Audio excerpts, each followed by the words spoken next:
البدع والأهواء، أهل البدع العقائدية وأهل البدع السياسية. نقول بيننا وبينكم السلف، بيننا وبينكم الكتب، كان فيقول البدع بيننا وبينكم.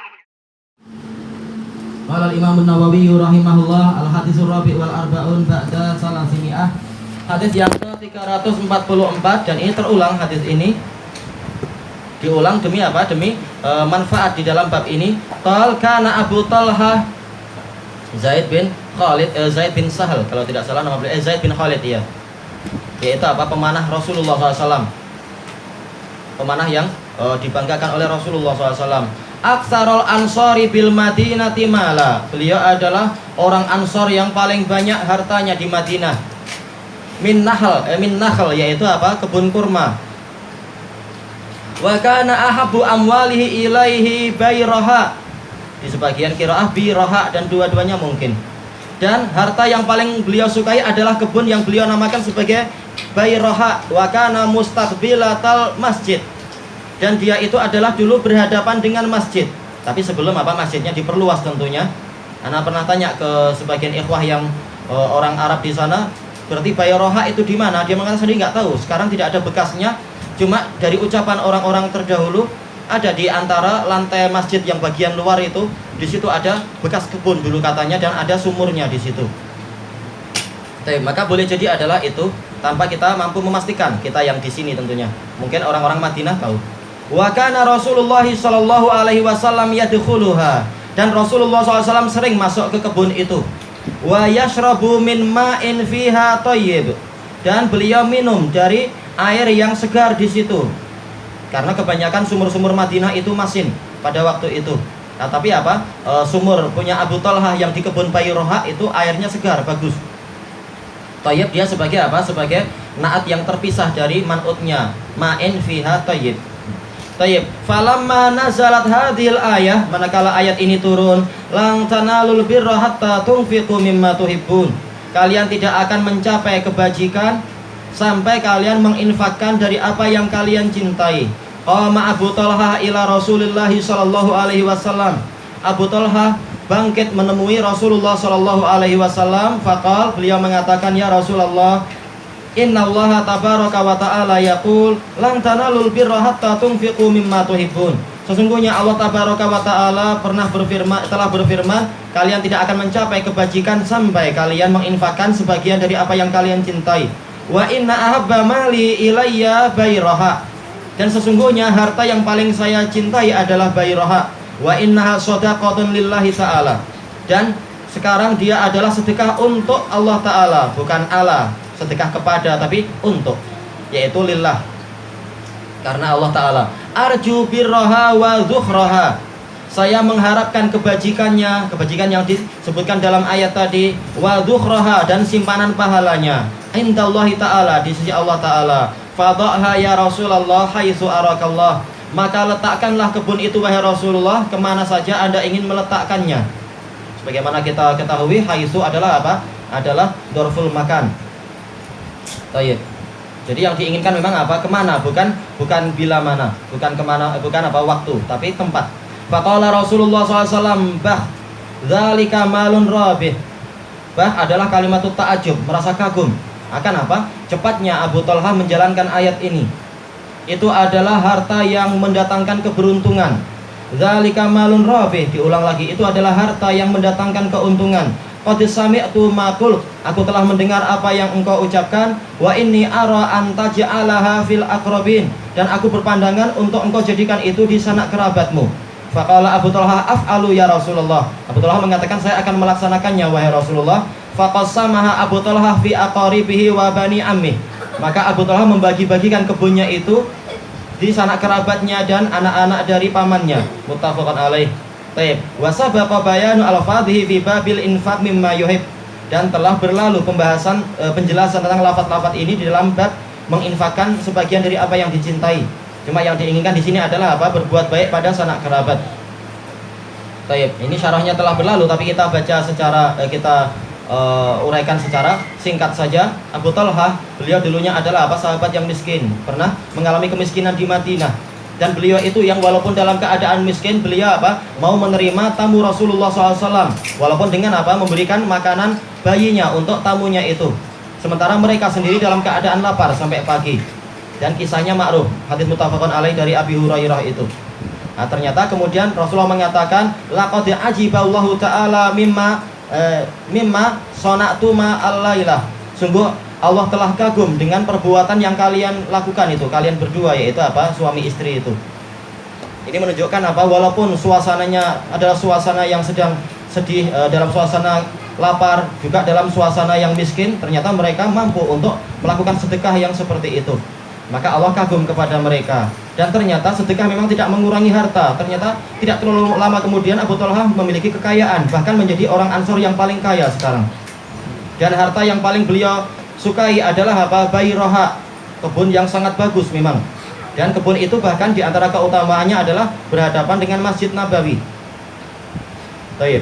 Dan Rasulullah SAW sering masuk ke situ. Dijelaskan oleh para syurah, yaitu para sahabat suka kalau Rasulullah masuk ke kebun-kebun mereka karena akan mendatangkan berkah. Sebagaimana berkah yang dirasakan oleh keluarga Jabir dan lain-lain itu. Buahnya nggak habis-habis ketika ketika dipanen untuk dibayarkan kepada para kreditornya mereka. Tayyib wa yashrabu min ma'in fiha tayyib. Dan Rasulullah minum dari air segar yang ada di situ. Yaitu tidak perlu dimasak karena memang airnya memang masih sangat bagus. Demikian pula di Yaman, jarang kita mendapatkan orang sakit perut karena karena minum air yang tidak dimasak. Cuma tinggal masalahnya adalah masalah kapurnya itu, yang banyak yang berkapur yang akan mendatangkan penyakit yang lain, penyakit buah pinggang. Tapi ada di Gunung Damas itu yang dikatakan Bombahali, memang airnya sangat segar dan sudah diteliti memang dia itu sangat jernih. Kadar kapurnya itu mendekati 0. Ini bagus. Nah, boleh jadi yang di Madinah, yang di kebun Bayroha juga semacam itu atau lebih baik lagi. Manakala turun ayat ini, kalian tidak akan mencapai derajat kebajikan sampai kalian menginfakkan dari apa yang kalian cintai. Langsung Abu Thalhah bangkit menemui Rasulullah SAW. Ini menunjukkan cepatnya para sahabat untuk menjalankan syariat.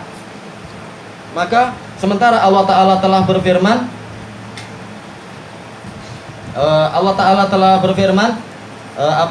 wa yazidullahu alladhina ihtadaw huda, dan Allah akan menambahkan petunjuk bagi orang-orang yang mau mengikuti petunjuk.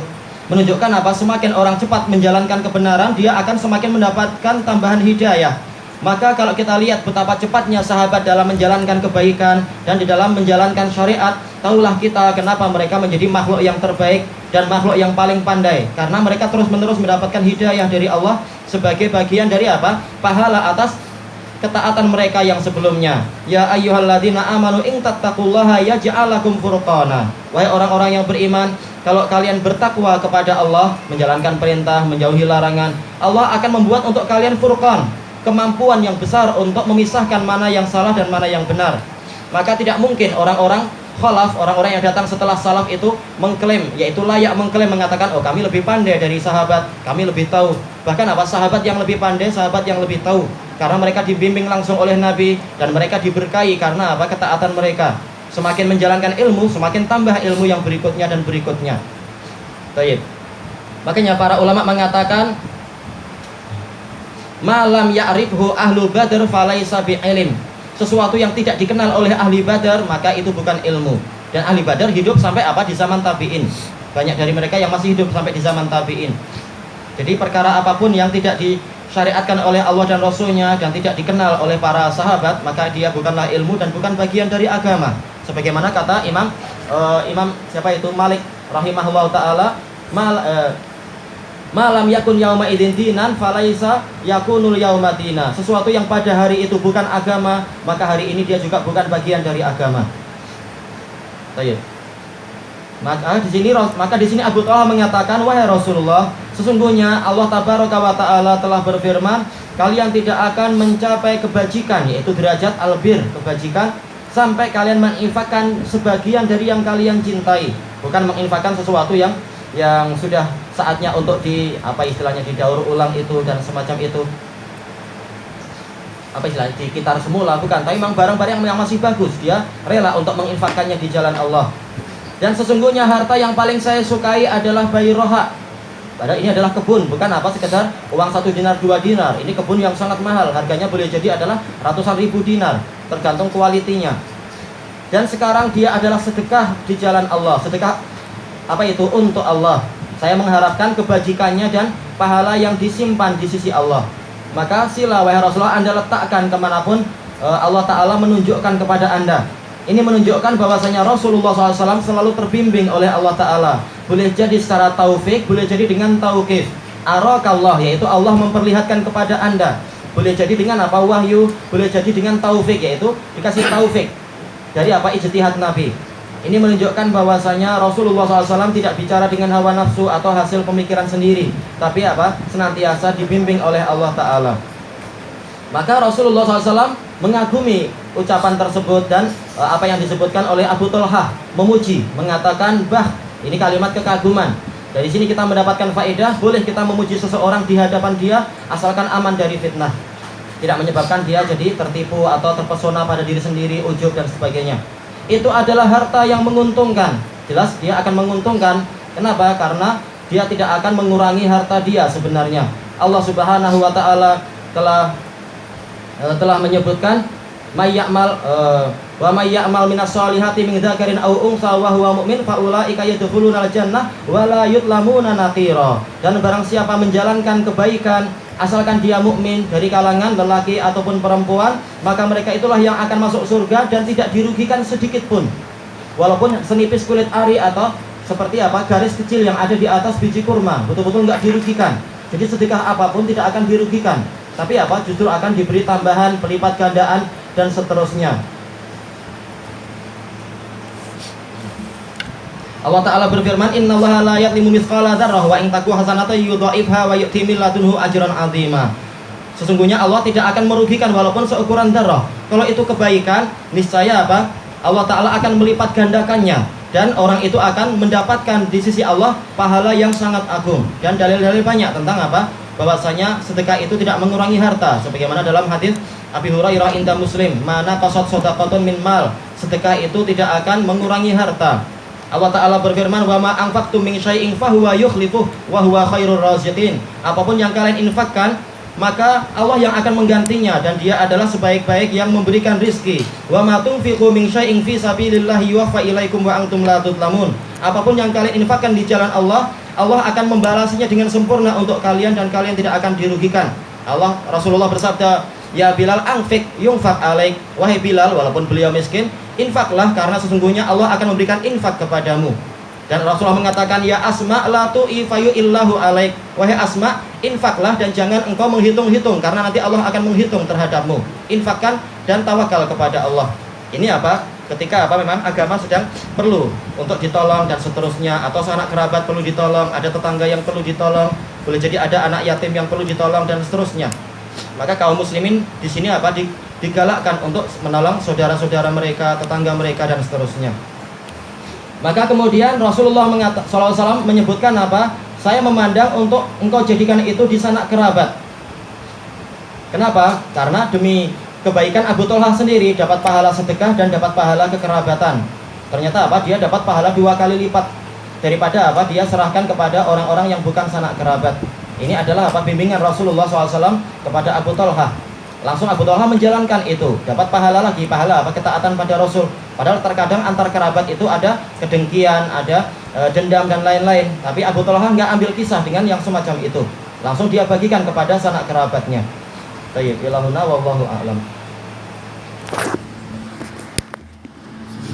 Saya ada satu kemuskilan tentang innamal a'malu binniyat. Apakah setiap perbuatan ketika ada niat? Kadang-kadang kebiasaan sudah kita buat perbuatan itu, sehingga ketika kita buat misalnya salah kita tak berniat kita buat dan kebaikan.